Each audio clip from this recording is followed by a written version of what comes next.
الخضر في مباراة اليوم في المرمى لأول مرة. ألكسندر روجيه 3 لاعبين في المنتخب التونسي لعبوا المباراة الأخيرة حاضرين في تشكيلة اليوم، وثلاثة كذلك من الجزائر. من الجانب التونسي سيام بن يوسف، الفرجاني السيسي ونعيم السليتي. قبل هذا كرة مرفوعة والمحاولة الهجومية للمنتخب التونسي ملعوبة، تصويبة كانت قوية بعد إصابة فيكتور لكحل. يعني ما عندوش الحظ فيكتور لكحل في أول مباراة مع المنتخب الجزائري.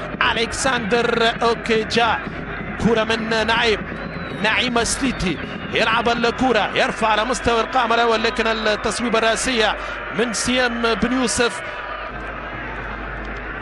كرة تعود مرة أخرى لدفاع المنتخب التونسي من جانب ياسين مرياح. فرجاني السيسي يلعب بالنار، وكرة في ركلة مرمى، لعب بالنار فرجاني السيسي مع ياسين مرياح في الكرة الأخيرة ولم يستغلها بغداد بنجاح. كرة لمسة من جانب فاروق بن مصطفى، يلعب كرة طويلة تعود مرة أخرى من جانب المنتخب الجزائري. هذه كرة بغداد، تدخل من الحارس فاروق بن مصطفى من جانب رياض محرز في الكرة الأخيرة. يلعب كرة والتصويبة الراسية ممتازة كانت من عيسى ماندي. جالتا السراي التركي في المحاولة الأخيرة يطلب مواصلة اللعب، وهذه كرة محاولة جول خطيرة. المحاولة والهجمة للمنتخب الجزائري من جانب رياض محرز. ملا كرة رياض محرز، كرة والتلاعب بدفاع المنتخب التونسي. رياض مع أسامة الحدادي صوب كرة لم تكن بعيدة على القائم الأيمن لفاروق بن مصطفى. لمسة الوانتو ناجحة مع سعيد بن رحمة ورياض محرز اللي ما يرحمش في هذه المنطقة في الباكس، يصوب ولمسة إمكانية لدخول يوسف المساكني. النمس ذكريات مع المنتخب الجزائري بالنسبة ليوسف المساكني، وتحية من الجماهير الجزائرية. أكيد المساكني هدف 2013 لا يزال في البال في مرمى رايس المبولحي، وهذه كرة من بغداد تضيع على المنتخب الجزائري. كانت كرة من بين عيسى ماندي وبغداد بنجاح على الكرة الأخيرة، وبغداد هو اللي صوب في الأخير. كانت خفيفة سهلة لفاروق الكرة الثابتة الركنيات الخطيرة. هذه المباراة الدولية الودية بين الشقيقين الجارين الجزائري والتونسي. هذه كرة ملعوبة من جانب بغداد محبوب البلاد. ماذا يفعل؟ لمسة بالكعب ممتازة، كرة ملعوبة.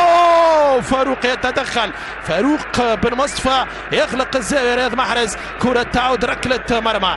ماذا فعل بغداد بياسين مرياح؟ يهرب بغداد، ثم لمسة ممتازة لاسيس بالكعب لرياض محرز والتغطية بعد ما هربت الكرة على رياض محرز. وتمر هذه الكرة والهجمة تضيع على هجوم المنتخب الجزائري. بنجاح ملك هذه المنطقة، منطقة الجزاء. ذكر نهائيات كاس افريقيا كان 2019 هذا دخول الرايس المبولحي في 90 زائد 3، و2017 هدف في مرمى الزيمبابوي. هذه الكرة ملعوبة تعود هجمة المنتخب التونسي من دراجر، يرفع الكرة كانت على مستوى الاستلام ممتازة من سيف الخاوي، والتوزيعة بالمليمتر من جانب محمد دراجر في الكرة والعملية الأخيرة. لمسة من يوسف المساكني، الصنعة موجودة، لاسيست يعني لا تحتاج مني لتعليق. كرة المساكني لدراجر في أول لمسة في المباراة، وين يخرج من مناطق الاستلام هذه الكرة وبناء الهجمة. بغداد يلعب كرة مع بالرحمة بغداد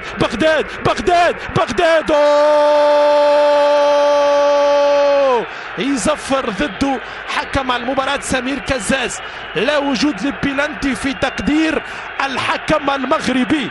بغداد بنجاح في بداية الهجمة، بغداد في نهاية الاتاك، بغداد بنجاح. هذه الكرة لو ممكن مخرج المباراة يعيد، يعني كان هناك تاكلينج من فرجاني ساسي، لكن هل تعمد بغداد بونجاح السقوط أم لا؟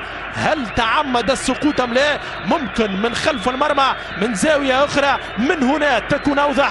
هناك بينالتي أم لا؟ كرة بين ساقين مرياح، مهارات فنيات كبيرة.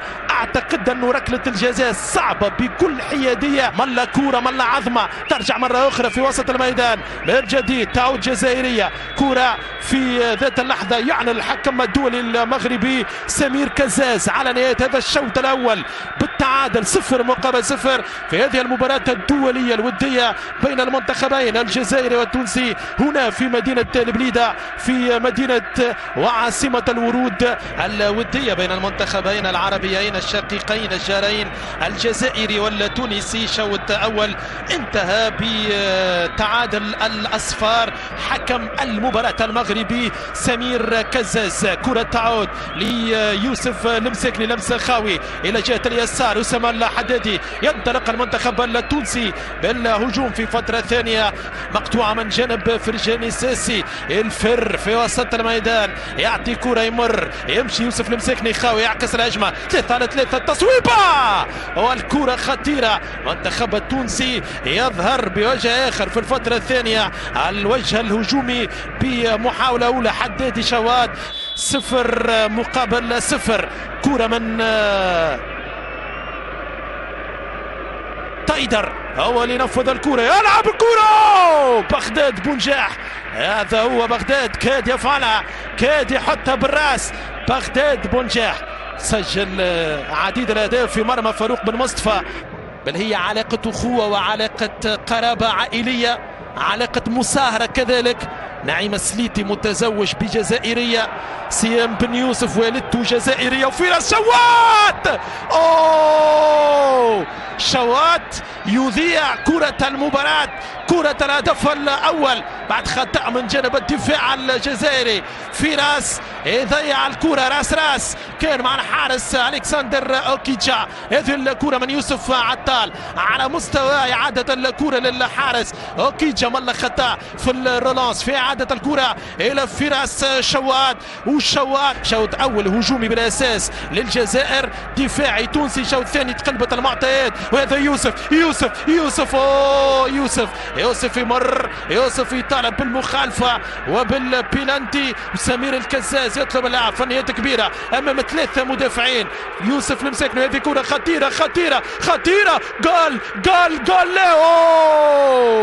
فرصة أخرى تضيع على بغداد بونجاح لما كان مخرج المباراة بصدد إعادة كرة يوسف المساكني. بغداد بونجاح يهرب في ظهر سيام بن يوسف. كرة للهدف الأول للجزائر، كرة خطيرة، فرصة أخرى حقيقية. 9 للجزائر، 5 لتونس، و7 تعادل، 21 مباراة رسمية. وهذه كرة من علي معلول يحط كرة على الساق اليمين، يصوب لكن يتباطأ في دفاعات المنتخب الجزائري. ثغط واغلاط، يعني اخطاء كبيرة في دفاعات المنتخب الجزائري في هذا الشوط الثاني. وهذه كرة راسية. المنتخب التونسي في المستوى الأول، المنتخب الجزائري في المستوى الثاني. وهذه كرة من يوسف عطال. قبل هذا عطال يلعب كرة محرز وبينالتي، ضربة جزاء للمنتخب الجزائري. رياض محرز، العرقلة من مرياح، ومحرز بذكاء بدهاء بفطنة كبيرة. محرز يتحصل على البينالتي في 69 دقيقة لعب. منعرج جديد في هذه الودية، منعرج آخر في هذه المباراة. رياض محرز، والعرقلة موجودة العرقلة من ياسين مرياح. ممكن من هنا الصورة لياسين مرياح والتدخل أمام رياض محرز. كان هناك لمس، هو اللمس في منطقة الجزاء، يعني إن كان خفيف. بغداد محبوب البلاد، بغداد بونجاح بغداد فاروق بغداد جول جول جول جول جول جول جول جول جول بغداد بونجاح 1-0 يعطي التقدم للمنتخب الجزائري امام المنتخب الوطني التونسي. هدف بغداد بونجاح من ركلة جزاء.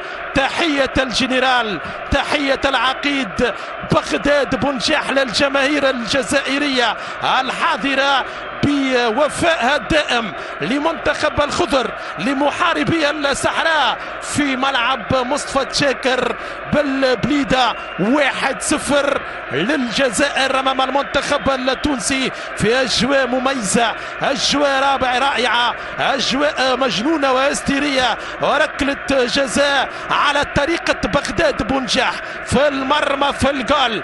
بغداد شوات يتيح شوات يطلب اللاعب كزاز، ترجع الكرة منتخب الجزائري ممتازة من بغداد بونجاح، يهرب بغداد بغداد بغداد بونجاح بونجاح بونجاح بغداد بغداد بغداد.